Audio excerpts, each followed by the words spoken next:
Um bom domingo a todos.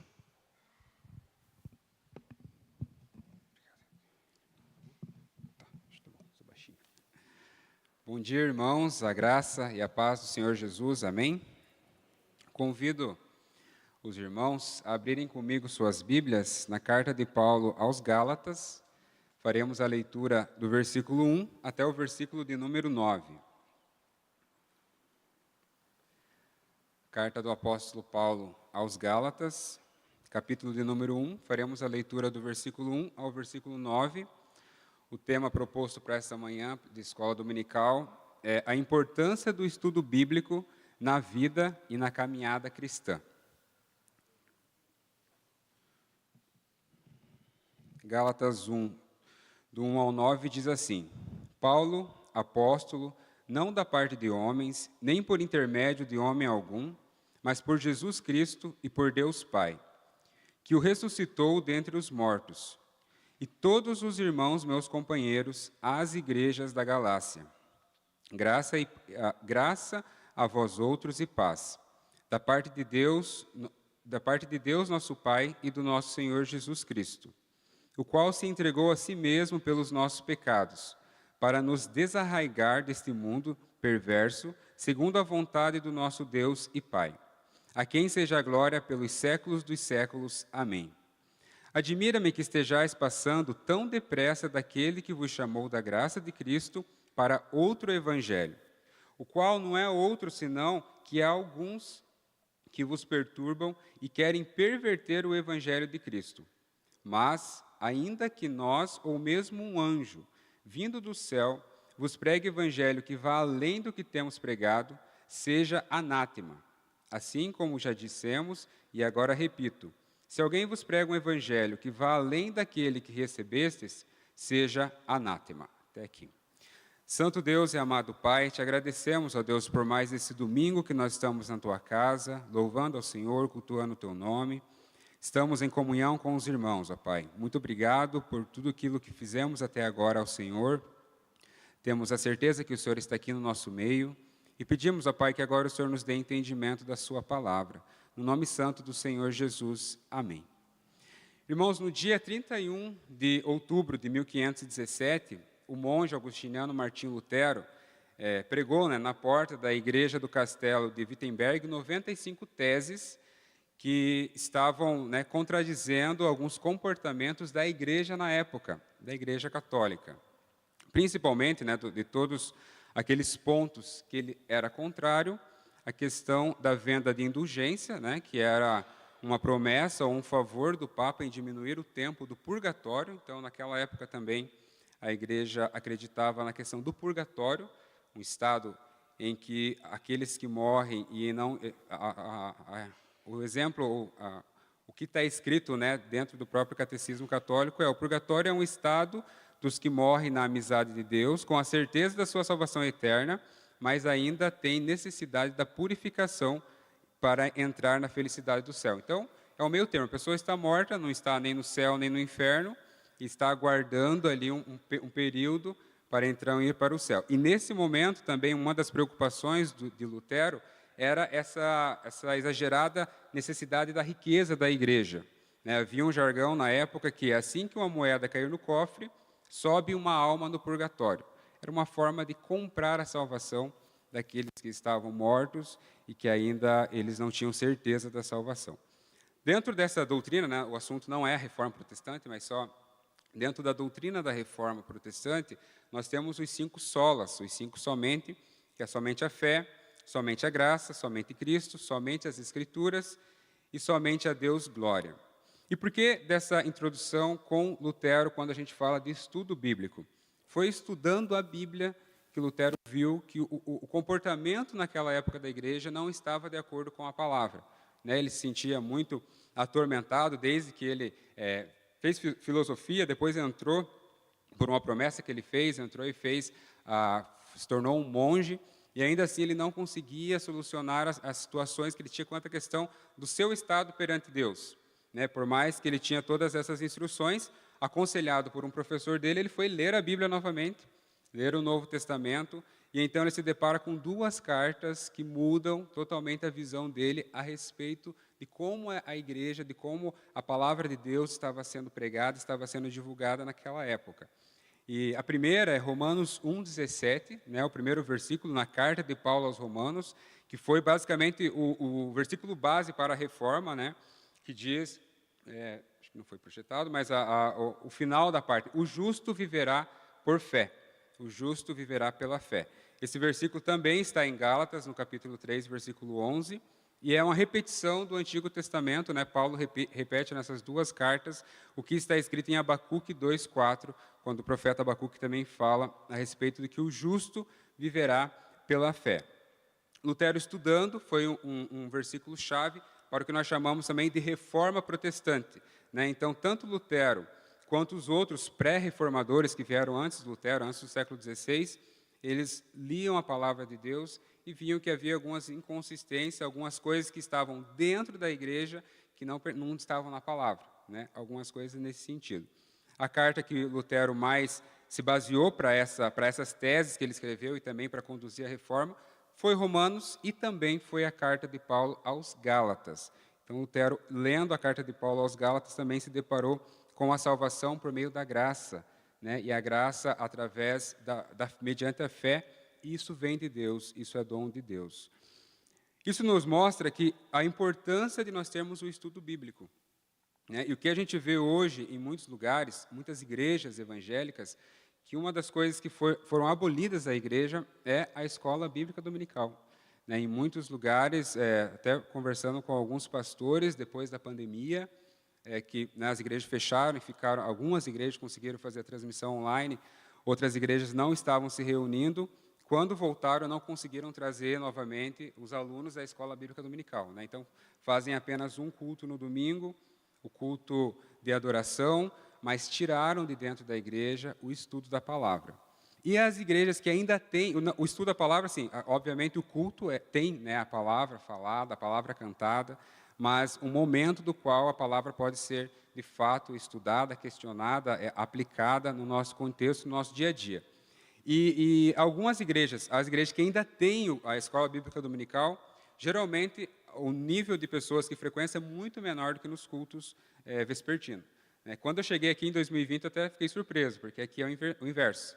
A escola dominical aqui tem muitas pessoas que vêm e assistem, né, mais do que no culto vespertino.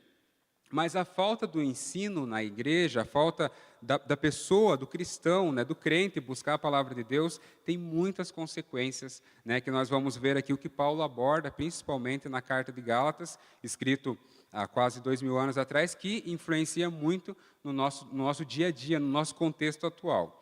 Então, primeiramente, quando a gente fala sobre a palavra de Deus, sobre a verdade, nós temos João 8,32, que diz assim: "E conhecereis a verdade, e a verdade vos libertará." É um versículo, né, muito, muito conhecido nosso. Então, conhecendo a verdade traz libertação. A verdade traz liberdade para aqueles que a conhecem. No mesmo Evangelho de João 17:17, Jesus fala: "Santificai-vos na verdade, a tua palavra é a verdade." Então, conheceis a verdade. O que é essa verdade? É a palavra de Deus. Conhecendo a palavra de Deus, nós somos libertos, nós não ficamos alienados, né, à religião, nós não ficamos alienados à igreja, porque nós conhecemos a palavra de Deus.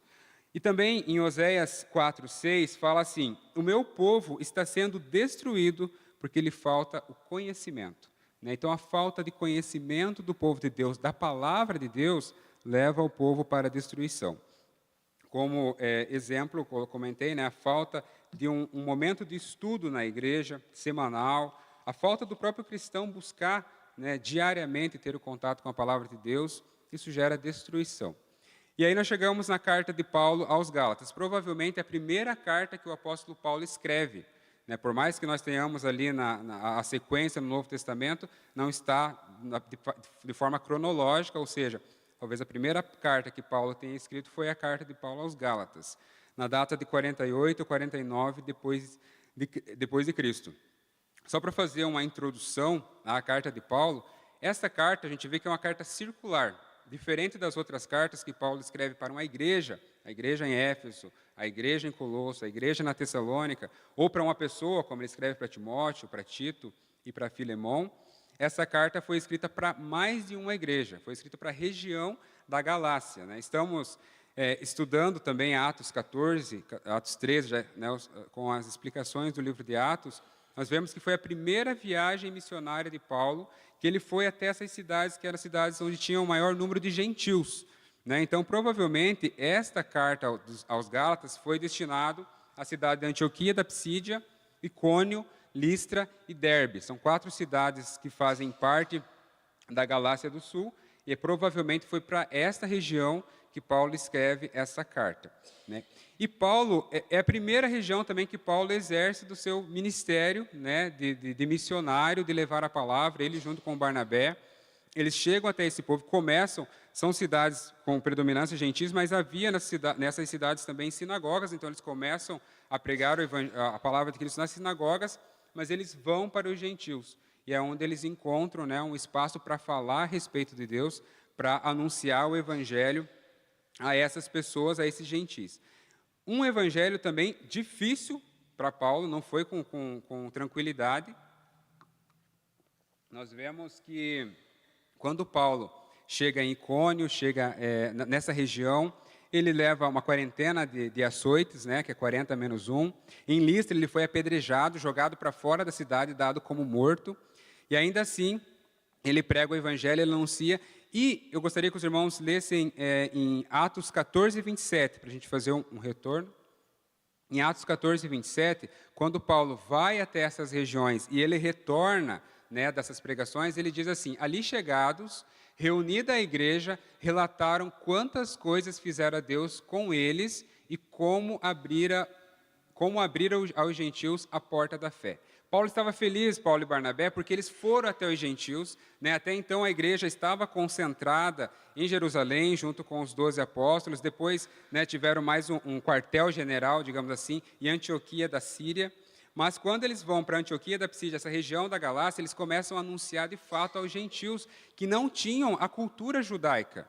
Eles, na sua maioria, eles cultuavam outros deuses pagãos, eles tinham outros costumes, e eles então se deparam com a palavra de Cristo, e Paulo leva esse evangelho que Paulo tinha recebido do próprio Cristo, dizendo que a salvação é através da graça, pela graça sois salvos, e a graça mediante a fé que vem de Deus. Paulo leva aos Gálatas esse evangelho puro e simples, né? E os Gálatas aprendem, e ali no retorno ele vai até a cidade de Derbe. Quando ele retorna nas cidades, ele constitui igreja, ele, né, estabelece presbíteros, ele forma dentro dessas cidades um lugar onde as pessoas poderiam ir e aprender cada vez mais. Mas dessa forma, aprendendo a partir de Cristo, a partir do Evangelho, a sua importância. Mas o que aconteceu e por que ele escreve, né, essa carta?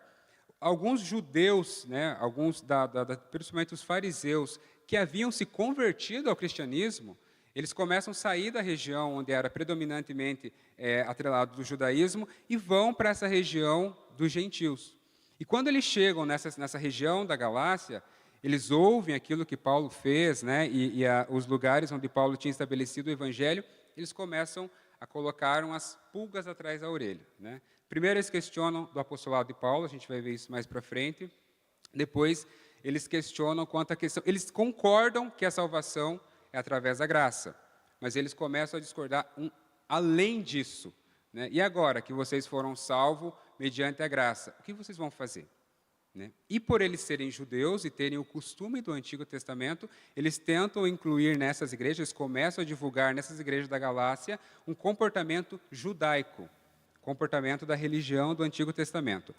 Principalmente três grandes marcas da lei judaica que eles colocam, que eles começam a divulgar nessas igrejas. A circuncisão, né, que era um comportamento principalmente dos judeus, era uma forma de expor a aliança de Deus no Antigo Testamento. Então, eles trazem a circuncisão para dentro da religião cristã naquele momento. Serve de debate, depois a gente vê em Atos 15, quando tem o primeiro concílio, o principal motivo do concílio dos apóstolos naquela época foi a questão da circuncisão. Mas eles colocam também o calendário judaico, né? Então, deveria agora respeitar todas as questões das datas judaicas e do sabá, enfim, todas outras situações, e a dieta judaica, né? Não comer carne de porco, e por aí vai, tantas outras coisas. Então, esses cristãos que haviam recebido a mensagem, o evangelho de Paulo, agora estava recebendo esse outro evangelho, né? Essa outra colocação, e é por isso que Paulo critica tão fortemente na carta aos Gálatas a respeito dessa situação. E a gente vê que não é somente em Gálatas, em outras cartas, Paulo também encontra esse problema e trata desse problema. Nós vemos em Colossenses 2, do 13 ao 17, ele falando sobre a circuncisão, ele falando sobre o calendário judaico, a dieta judaica. Inclusive, para nós, reformadores, protestantes, presbiterianos, nós entendemos que a circuncisão foi substituída no Novo Testamento pelo batismo, né? Então, assim como as crianças, os bebês de 8 dias, os meninos eram circuncidados. Nós entendemos que os nossos bebês, as nossas crianças também são batizadas para serem incluídas na aliança, né? Não para a salvação, o batismo não é para a salvação, mas é assunto para uma outra aula, para poder debater sobre isso. Mas Paulo coloca, em outras cartas, ele também encontra. Eu gostaria que os irmãos abrissem suas Bíblias em Hebreus 10, 1, que também o autor de Hebreus fala a respeito das leis do Antigo Testamento, né, que diz assim: ora, visto que a lei tem sombra de bens vindouros, não a imagem real das coisas, nunca jamais pode tornar perfeito os ofertantes, com os mesmos sacrifícios que ano após ano, perpetuamente, eles ofereciam. Né, Hebreus 10, 11. Então, nós vamos ver, no decorrer da carta de Paulo aos Gálatas, ele coloca essa situação. Se de fato a lei do Antigo Testamento, as cerimônias que foram feitas no Antigo Testamento, ainda têm esse valor dentro da religião cristã, em vão Cristo veio. Né? Essa foi a crítica de Paulo. Porque se eu aceito a Cristo, mas eu preciso ainda manter o comportamento judaico, aqui na carta dos Hebreus, no livro de Hebreus, nós vemos que a lei era vindoura, era algo do Antigo Testamento, colocado por Deus, de fato boa, a lei era algo bom, mas ela projetava aquilo que seria para frente, que era a vinda de Cristo. Com a chegada de Cristo, né, a gente vê principalmente, por exemplo, os 10 mandamentos, Cristo resume em 2, que atende aos 10 mandamentos da lei do Antigo Testamento. Mas amarás o Senhor teu Deus, né, e amarás o teu próximo como a ti mesmo. Se você cumprir esses 2 mandamentos, você está cumprindo os 10 mandamentos do Antigo Testamento. E o Evangelho veio para os judeus, mas veio também para os gentios, para os estrangeiros, e de uma forma simples. Né? O Evangelho que Paulo anunciou aos Gálatas é o Evangelho que nós recebemos, em sua grande maioria aqui, nós não somos judeus, né, de origem judaica, de fazer todo o procedimento, mas em algum momento da vida, ou nascemos dentro da igreja e fomos, a partir do tempo, conhecendo a Cristo, e um momento teve da nossa conversão e da nossa salvação, ou então nós éramos do mundo, né? Vivíamos no mundo com outros procedimentos, com outras práticas, e em um determinado momento nós fomos aceitos por Jesus. Em um determinado momento nós tivemos esse encontro com Cristo, nós fomos salvos e vivemos em novidade de vida. Não precisamos voltar às práticas do Antigo Testamento, não precisamos, né, seguir todas as regras, e mais para frente nós vamos ver como isso é comum hoje nas igrejas, né, que se dizem evangélicas, algumas inclusive seitas, que mantém ainda a tradição do Antigo Testamento, mesmo depois de Cristo ter vindo por nós, né, ter morrido por nós e nos ter salvado. Então, o problema da carta, né, que Paulo trata aqui é esse falso evangelho, um evangelho legalista que prega aos cristãos gentios a necessidade, né, da circuncisão para obter a salvação. Isso era contrário àquilo que Paulo expôs desde o início da sua pregação. E aí nós começamos a carta de Paulo aos Gálatas, né?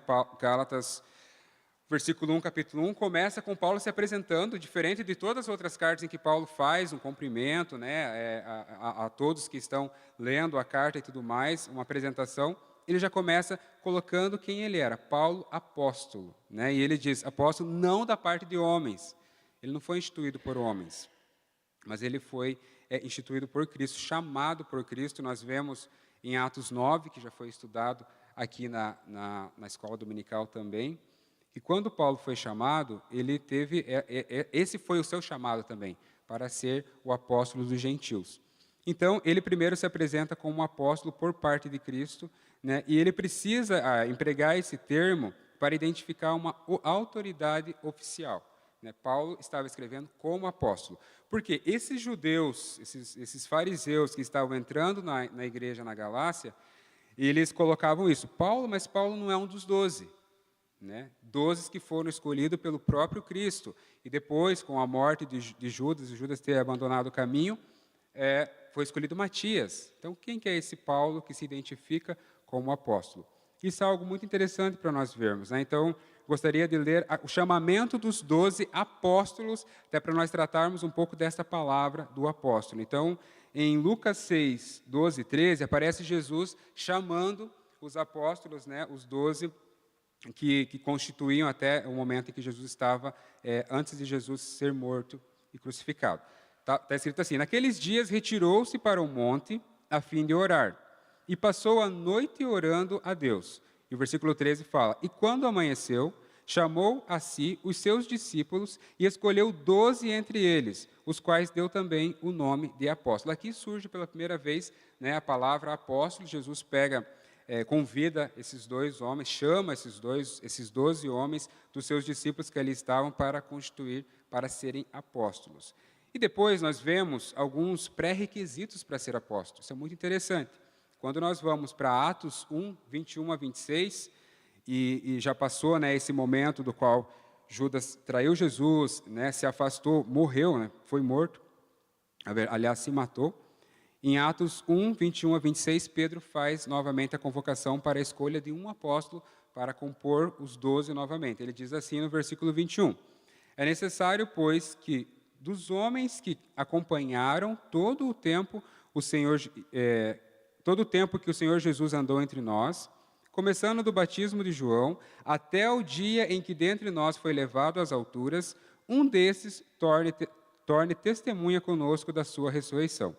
Então propuseram 2, José, chamado Barsabás, cognominado Justo, e Matias.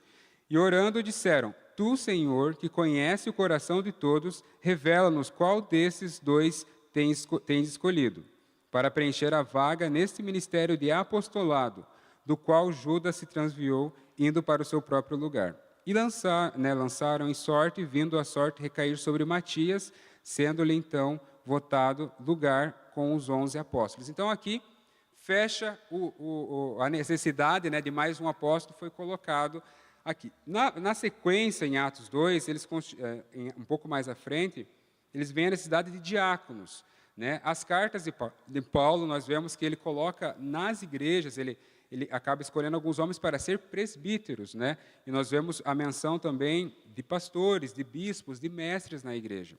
Mas nós entendemos que o apostolado encerra nos 12, mais Paulo, né? Então, tem um estudo muito aprofundado, inclusive gerou, se não me engano, um livro, não sei se já foi publicado ou não, do reverendo Augusto Nicodemos a respeito de apóstolos, né? Porque hoje nós temos dentro da igreja evangélica várias pessoas que falam que são apóstolos, né? Igreja do apóstolo fulano, igreja do apóstolo ciclano, há uma aliança de apóstolos no Brasil. Augusto Nicodemos, na sua pesquisa, viu que foi mais de 10 mil apóstolos no Brasil, né? Então, nós vamos entender, e essa palavra apóstolo, ela tem a tradução da questão da autoridade dada por Cristo, mas também tem uma tradução de enviado, é aquele que é o missionário, o mensageiro. Paulo usa essa palavra em Filipenses 2:25, quando ele fala de Epafrodito, que é o mensageiro de levar a palavra. Mas esses apóstolos que a gente está vendo hoje em dia no Brasil, não é com essa palavra de missionário, é mais com essa palavra de uma autoridade, né? Então, nós vamos entender nessa passagem que Paulo colocou, também peguei um pouco da explicação do reverendo Augusto Nicodemos, sobre o papel do apóstolo naquela época. Por que tinha esses apóstolos? Então, Deus conferiu o reino, conferiu a autoridade, deu inspiração para escrever a Bíblia, para lançar os fundamentos da igreja, receber revelação, desvendar o sentido do Antigo Testamento e ser testemunha da ressurreição de Cristo. Então, esses são os pré-requisitos, né? Isso que os apóstolos receberam de Deus para constituir, principalmente, por exemplo, escrever a própria Bíblia. Nós temos aqui dos nossos 27 livros do Novo Testamento, Paulo escreveu 13 cartas, né? Nós temos o apóstolo Pedro, que também escreveu, o apóstolo João, o apóstolo Mateus. Eles têm essas credenciais que entendem que depois que a Bíblia foi finalizada com os 66 livros, não há mais necessidade de apóstolos, né, no tempo de hoje. O que a gente precisa saber, o que a gente precisa de revelação, nós temos na palavra de Deus. Então, hoje, quando você vê a igreja do apóstolo fulano, né, é uma interpretação errada. né, por algum motivo. E, de acordo com o reverendo Augusto Nicodemos, existe uma hierarquia nas igrejas. Então, esse termo de apóstolo é para ter um grau mais elevado que todos. Né? Com o apóstolo ninguém vai discutir, com o apóstolo ninguém vai chamar para conversar de alguma coisa que ele falou. E o pior de tudo, ele pode colocar dentro das igrejas heresias. Como ele tem esse papel, como ele tem esse cargo, esse título de apóstolo, o que ele falar, né, para essas igrejas que seguem um apóstolo, podem até adicionar como um apêndice da Bíblia. Ah, ele falou, está falado, por mais que não esteja na palavra. Então, esses são os cuidados que nós temos que tomar quanto à questão de conhecer a Bíblia. Por isso que é tão importante, né, nós conhecermos a Bíblia também nos dias de hoje. Então, Paulo dá essa ênfase na sua credencial de apóstolo, porque o que ele vai falar para os Gálatas é muito importante. Né? Eles estão entrando de maneira sorrateira dentro da igreja e mudando o evangelho. E então, Paulo precisava apresentar essa sua autoridade diante de Cristo. Né? Alguns falavam, mas Paulo foi constituído apóstolo por causa de Pedro. Ou então o próprio Barnabé, que foi quem teve esse primeiro contato com o apóstolo Paulo, o fez apóstolo. Né? Então, ele já deixa bem claro, ele não é um apóstolo por parte de homens, mas ele é um apóstolo, nem de um homem, nem por intermédio de um homem, né? Nem por Barnabé, nem por Pedro, mas ele é um apóstolo de Jesus, de Cristo por Deus Pai. E aí ele consegue, né, demonstrar essa sua autoridade divina. Continuando a passagem aqui, para a gente finalizar esse texto que a gente leu, nós vemos que ele fala, e a todos os meus irmãos, companheiros, as pessoas que estavam com ele, provavelmente Barnabé, João Marcos, até esse momento estava com Paulo na sua viagem, graças a vós outros e paz da parte de Deus nosso Pai e do nosso Senhor Jesus Cristo, o qual se entregou a si mesmo pelos nossos pecados, para nos desarraigar. Então, aqui Paulo ele começa a lembrar aos Gálatas, né, a importância daquele evangelho puro e simples que ele trouxe no início das suas viagens missionárias e que ele chegou até esse povo. A gente vê que essa fala, né, desarraigar, é tirar a raiz, é você ser tirado com raiz de algum lugar. Então, os Gálatas estavam, de fato, vivendo, em sua maioria, num mundo, né, mas não conheciam a Cristo, não conheciam a lei judaica. Então, Cristo veio, Cristo morreu e ressuscitou, não só pelos judeus. Né? Nós vemos em João isso, ele veio para os seus, mas os seus não recebeu. Então, ele veio para todos nós até os dias de hoje. E veio para os Gálatas para tirar eles do mundo do pecado e para trazê-los, né, para uma novidade de vida, que é a novidade do Evangelho. Nós vemos isso em Efésios 2, capítulo 1, versículo de 1 a 5. Eu gostaria de ler com os irmãos. Quando Paulo fala também aos Efésios a respeito da vinda de Cristo, né, e da importância de Cristo nas nossas vidas como cristãos. Então, ele começa assim, ele vos deu vida, estando vós mortos em vossos delitos e pecados. Então, o papel principal, a vinda de Cristo, né, e a importância para nós, que antes éramos pecadores, que antes vivíamos no mundo, que não conhecíamos a Cristo, estávamos mortos em nossos delitos e pecados. É isso que Paulo está falando aos Efésios, nos quais andasse outrora segundo o curso desse mundo, segundo o príncipe da potestade do ar, do espírito que atua nos filhos da desobediência, entre os quais também todos nós, né, Paulo usou no capítulo 1, estando vós mortos, tratando dos demais, e agora Paulo fala, em qual todos nós, ele se inclui também, né, como judeu, uma pessoa que estava estudando para se tornar também um sacerdote, e depois que ele tem esse encontro com Jesus no caminho de Damasco, então ele se inclui também, no qual nós também andamos outrora, segundo as inclinações da nossa carne, fazendo a vontade da carne e dos pensamentos, e éramos, por natureza, filhos da ira, como também os demais. Aí aparece o mas, né? Nós estávamos mortos em nossos delitos e pecado. Por isso que a gente entende também que a salvação, né, ela não somos nós que escolhemos a Cristo. A eleição, né, que a gente entende os pontos do calvinismo, nós vemos que há uma depravação total, que todos nós estávamos mortos em nossos delitos e pecados, independente da condição. Ah, mas ele era uma pessoa boa. Se ele ainda não tinha Cristo, ele estava morto. Né? E o morto não escolhe nada. Então, a gente vê que quando entra no versículo 4, mas Deus, então, embora nós estivéssemos mortos, embora nós não tínhamos nenhuma opção de escolha, Deus, sendo rico em misericórdia, por causa do seu grande amor que nos amou, e estando nós mortos em nossos delitos, nos deu vida juntamente com Cristo. Essa é a mensagem, né? E pela graça sois salvos, ali no versículo 5. É a mensagem do Evangelho que Paulo traz no Novo Testamento para os gentios, para os judeus, enfim, não havia mais essa distinção. Então, a gente vê que Paulo apresenta Jesus dessa forma, né? Que Jesus nos desarraigou desse mundo perverso, segundo a vontade do nosso Deus, a quem seja a glória pelos séculos dos séculos. Amém. Essa foi a introdução, a saudação de Paulo aos Gálatas. E então, ele chega no problema. Né? O que está acontecendo nas cidades da Galácia que iriam ler essa carta? Admira-me que estejais passando tão depressa, o versículo 6, daquele que vos chamou na graça de Cristo para um outro evangelho. Então, Paulo havia passado nessas cidades, anunciado o Evangelho, os Gálatas haviam aceitado Jesus, né, começado a andar em novidade de vida, mas entra um falso Evangelho e ele se impressiona, como tão depressa vocês estão indo para esse outro Evangelho, o qual não é outro, senão que há alguns dentre vós, né, que vos perturbam e querem perverter o Evangelho de Cristo. Então, são perturbadores, essa seita judaizante que entrava na igreja, né, e que queriam dentro, isso é um perigo, até ouvindo o pastor Leandro Lima falar a respeito dessa passagem, ele fala que geralmente o inimigo da igreja, muitas vezes está dentro da igreja. Né? Não era alguém que estava atacando a igreja de fora, mas era alguém dentro da igreja, que teve, né, a opção ou a oportunidade de sair falando e começou a pregar algo diferente.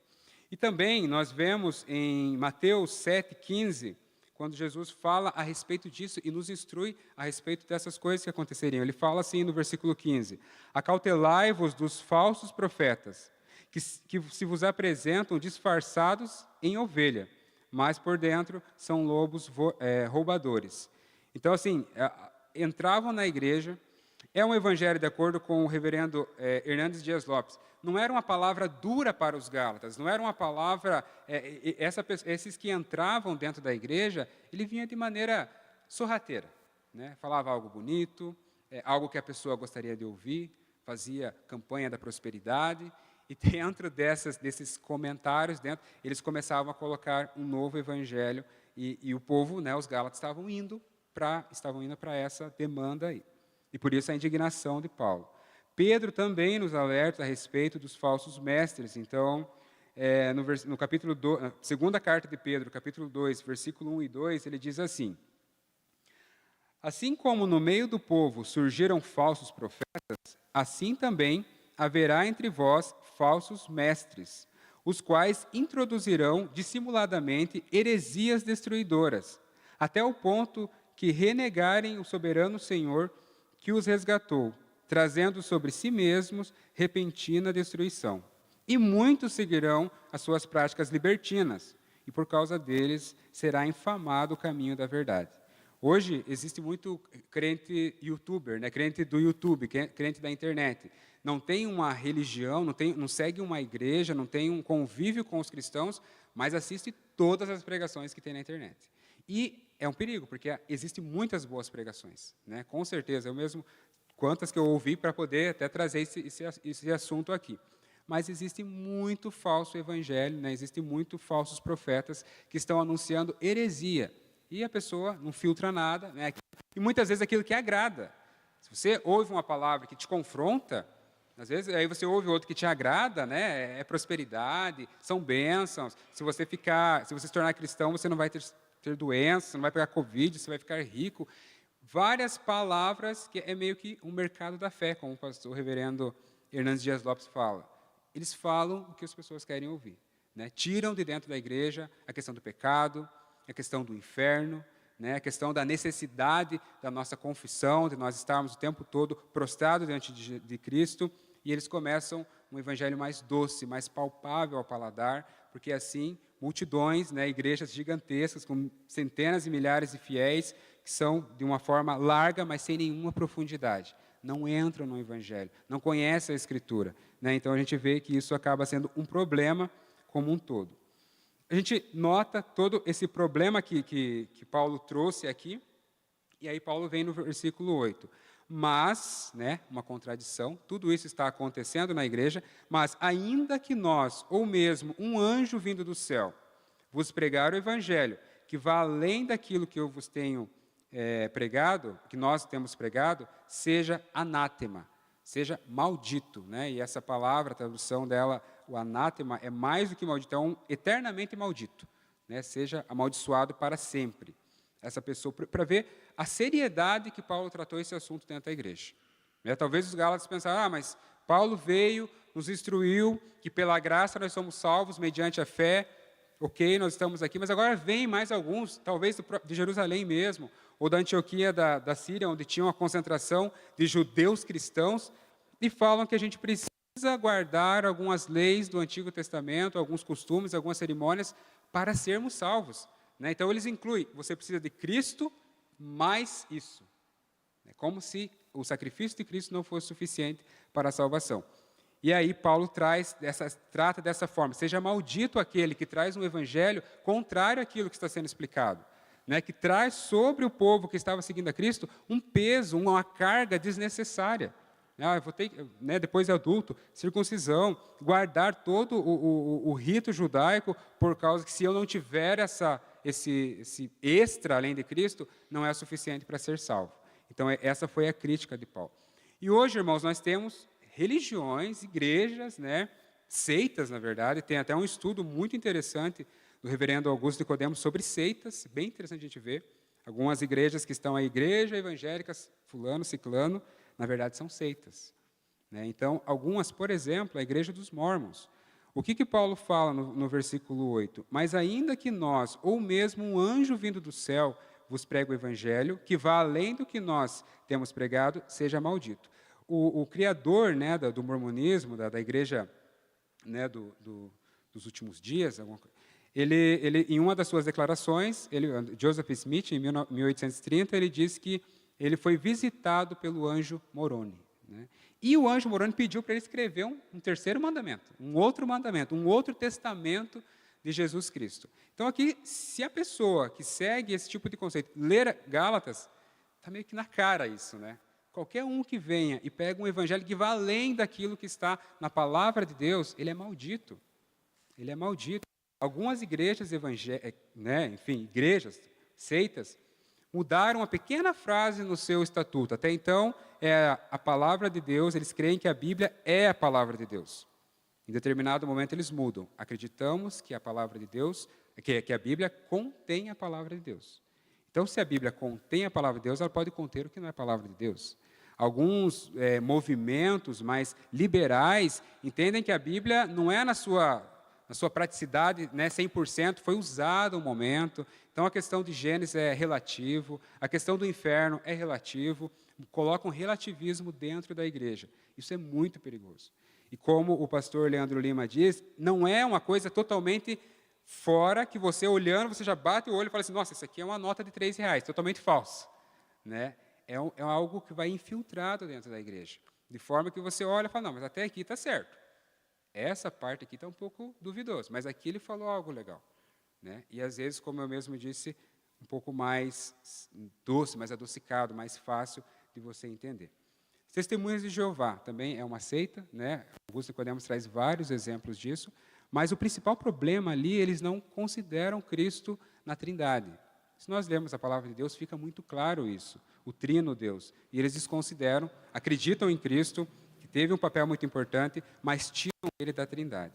Né? Outras igrejas, outras denominações que ainda guardam o Antigo Testamento, guardam o sábado, não comem certos alimentos, né, acabam seguindo alguns calendários que vão, se a gente olhar, de contra aquilo que Paulo está instruindo aos Gálatas, né, que Paulo instrui na maioria das suas cartas. Igrejas evangélicas hoje, colocando dentro da igreja comportamentos dos cultos do Antigo Testamento, dos rituais que eram feitos no Antigo Testamento. Né? Tem igreja que tem a Arca da Aliança, e que coloca para dentro, porque naquela época tinha uma importância no Antigo Testamento, vamos trazer de novo, né, para ver se tem essa importância nos dias de hoje. Usam Manorá, usam, enfim, Templo de Salomão, né, a gente vê que foi construído novamente.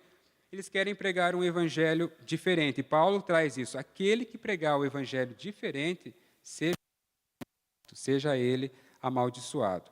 Então, fica para nós refletirmos, né, quanto a isso. Paulo repete de novo no versículo 9, para dar essa ênfase, né, assim como já dissemos, e agora repito, se alguém vos prega o evangelho que vá além da que recebestes, seja maldito. Ele se inclui, se eu, ou se nós que estamos levando o evangelho, se alguém que vem em nome dos apóstolos que estavam em Jerusalém, que vem em nome de Pedro, em nome de João, enfim, pregam um evangelho que vai além, seja ele maldito. Na carta de Paulo aos Gálatas, nós vemos mais para frente também, inclusive isso, né, Pedro acaba tendo uma certa vergonha depois, que ele está vivendo com os gentios, mas quando chega os judeus, ele começa a separar dos gentios. É um motivo para Paulo criticá-lo, né, adverti-lo quanto a isso.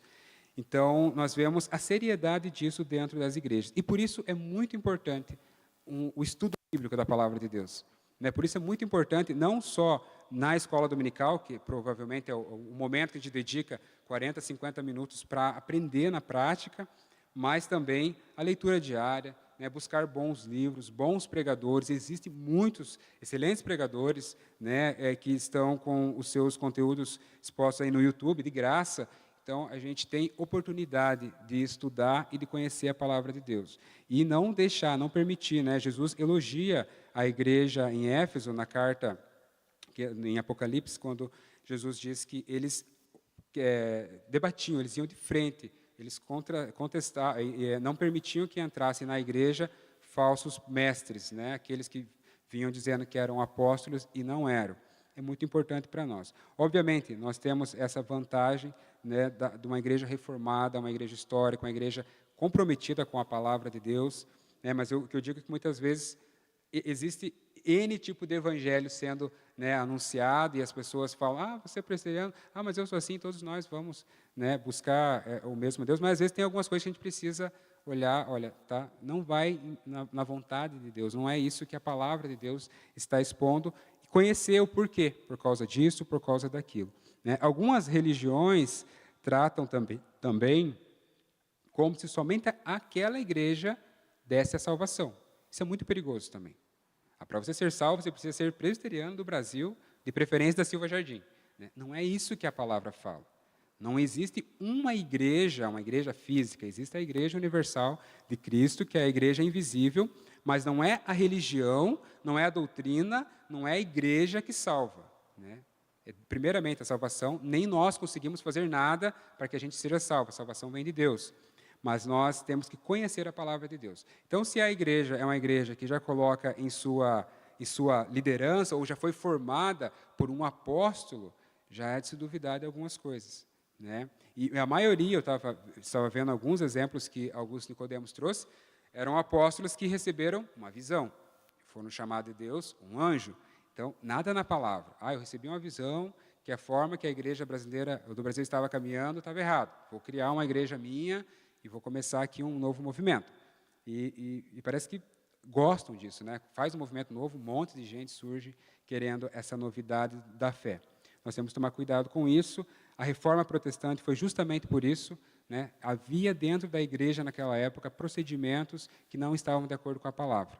Né? A palavra não era amplamente divulgada, a Bíblia não era tão acessível como hoje, algo vindo por Deus também, mas com a ajuda da impressão. Né? Johannes Gutenberg, no século XV, criou e começou aí o movimento da impressão, a possibilidade de imprimir. Então, os manuscritos que Lutero fazia tinha amplamente divulgação por causa da impressão. Isso ajudou mais do que os pré-reformadores, né, que tinham essa dificuldade de expor os seus pensamentos, seus estudos aos demais por causa da falta dessa impressão. Lutero foi também o primeiro que traduziu a Bíblia para o alemão, né, tornou uma linguagem um pouco mais popular para as pessoas terem acesso, né, ao alemão, não somente na língua que estava no momento, no grego. Então, assim, a gente vê a importância da reforma para o Evangelho, né, o quanto mudou a forma como estava sendo olhado a palavra de Deus e como isso foi importante. E hoje em dia, nós vemos que a carta de Paulo ela é muito importante ainda, né, nos tempos de hoje, porque a carta de Paulo aos Gálatas, enfim, toda a palavra de Deus, mas quando a gente olha Gálatas, existe dentro das igrejas ainda hoje um comportamento que vai além daquilo que Cristo instruiu. Então, seria essa exposição aos irmãos em Gálatas 1. Falei 40 minutos, mas ainda é 11 horas, mas vamos